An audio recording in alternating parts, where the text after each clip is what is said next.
तो महाराष्ट्र विधानसभा में कांग्रेस के विधायक और महाराष्ट्र कांग्रेस के पूर्व अध्यक्ष नाना पटोले ने एक विवादित बयान दिया और जमकर उसके बाद हंगामा हुआ है।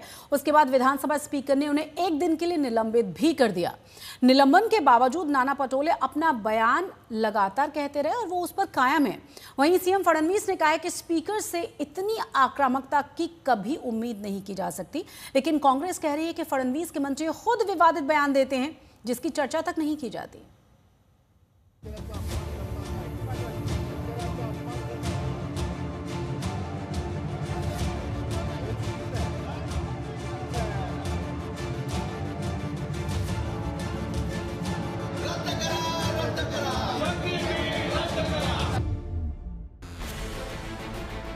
जिसकी उम्मीद थी वही हुआ।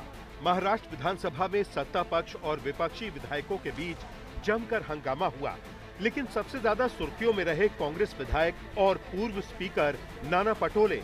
नाना पटोले को हंगामे के चलते एक दिन के लिए सदन से निलंबित कर दिया गया, जिसकी वजह थी नाना पटोले का विरोध करने का आक्रामक तरीका। अध्यक्ष महाराज आणि या पद्धतीने ज्या पद्धतीचं वक्तव्य है अध्यक्ष महाराज, देखिए किसानों के हित में आवाज बुलंद करते करते नाना पटोले कैसे अपना आपा खो बैठे, जिसके बाद नाना स्पीकर के आसन तक पहुंच गए। इतना ही नहीं, वो स्पीकर के पोडियम पर भी चढ़ गए।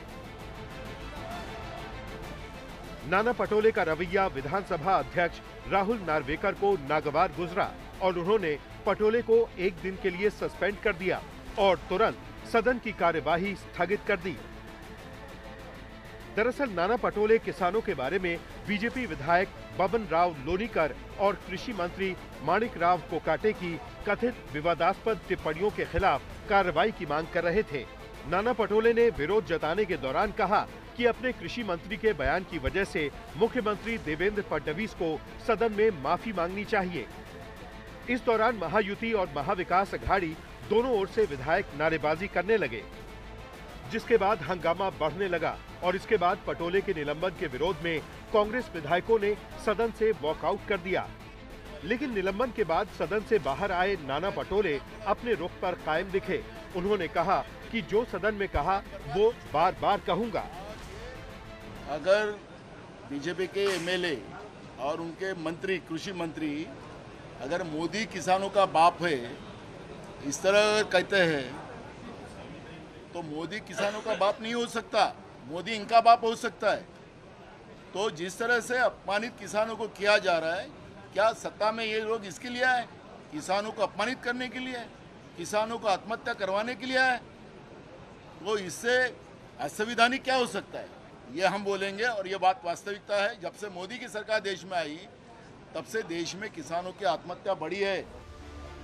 मुख्यमंत्री देवेंद्र फडणवीस ने नाना पटोले के सदन में आचरण पर आपत्ति जताते हुए कहा कि इससे पहले कभी कोई विधायक इतनी आक्रामकता के साथ स्पीकर के पास नहीं गया। वहीं डिप्टी सीएम एकनाथ शिंदे बोले, पिछले कुछ दिनों से पटोले को कांग्रेस में महत्व नहीं मिल रहा था, इसी वजह से उन्होंने ये पब्लिसिटी स्टंट किया है। शिंदे ने कहा कि कांग्रेस के इसी रवैये की वजह से उसके विधायकों की संख्या महाराष्ट्र में 16 तक सिमट गई है।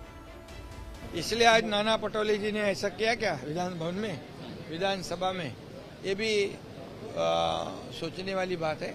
लेकिन मैं इतना ही कहूंगा, देखो हर एक पार्टी को, हर एक पक्ष को अपनी अपनी लोकशाही में अपना अपना अधिकार है और किसके साथ अलायंस करना, गठबंधन करना, अकेला चुनाव लड़ना, ये अपना अपना उनका पार्टी का अधिकार है। इसलिए अलग अलग पार्टियां हैं, अलग अलग निर्णय लेती हैं। लेकिन कांग्रेस महायुति सरकार से पूछ रही है कि नाना पटोले ने क्या गलत कह दिया जो उनका निलंबन करना पड़ा। वहीं इस मौके पर एमवीए के सहयोगी दल शिवसेना यूबीटी ने भी पटोले का समर्थन किया। कोई गलती नहीं की नाना पटोले ने। सवाल इतना है कि किसानों को मुद्दे को लेकर अगर हाउस के अंदर में बोलने के लिए हमको चांस नहीं मिलता है या बोलने नहीं दिया जाता है और इसको लेकर हम लोग आग्रही भूमिका रखते हैं, तो क्या सस्पेंड करना चाहिए?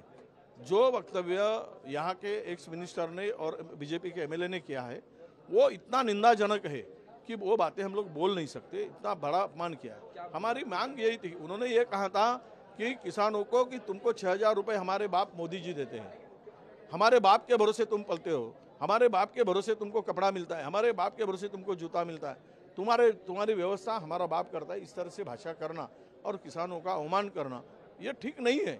कोई भी पॉलिटिशियन ये जो इस तरह का जो ये बयानबाजी करना बहुत ही बुरी बात है। नाना पाटोळेजी यांना आज एक दिवसासाठी सस्पेंड केलेलं आहे, निलंबित केलेलं आहे। सगळ्यात धक्कादायक गोष्ट ही आहे की महाराष्ट्राच्या विधान भवनात निलंबन होणं कदाचित आधी वेडे वाकडं कोणी वागलं असेल त्याच्यामुळे निलंबित झाले असतील, पण पहिल्यांदा कदाचित असं होत आहे की शेतकऱ्यांचा आवाज उठवण्यासाठी, शेतकऱ्यांचा जो अपमान झाला त्याच्या विरोधात आवाज उठवण्यासाठी कोणीतरी निलंबित झालेला आहे। मला वाटतं हा एक भयानक पायंडा आपण पाडलेला आहे। वहीं इससे पहले सदन की कार्यवाही शुरू होने से पहले विपक्ष ने विधान भवन के सामने साझा प्रदर्शन किया। दरअसल ये प्रोटेस्ट सिंधुदुर्ग और नागपुर को जोड़ने वाले प्रस्तावित शक्तिपीठ हाईवे के खिलाफ था। सवाल है कि क्या विधानसभा के बाकी सत्र में जनता के हित के जरूरी मुद्दे उठाए जा सकेंगे या फिर हमेशा की तरह सियासी शोर में असल मुद्दे दब जाएंगे। अपने एग्रेसिव बिहेवियर के लिए विधानसभा से नाना पटोले को एक दिन के लिए निष्कासित किया गया था, जिसका समर्थन करते हुए उप मुख्यमंत्री एकनाथ शिंदे ने कहा है कि नाना पटोले कई दिनों से पब्लिसिटी में नहीं थे, इसीलिए उन्होंने ये स्टंट किया है। आने वाले समय में जैसे सेशन आगे बढ़ता है, सत्ता पक्ष और विरोधक इस असेंबली में कई मुद्दों पर भिड़ते हुए नजर आएंगे। कैमरा पर्सन मंदार के साथ मुस्तफा शेख, मुंबई, आज तक।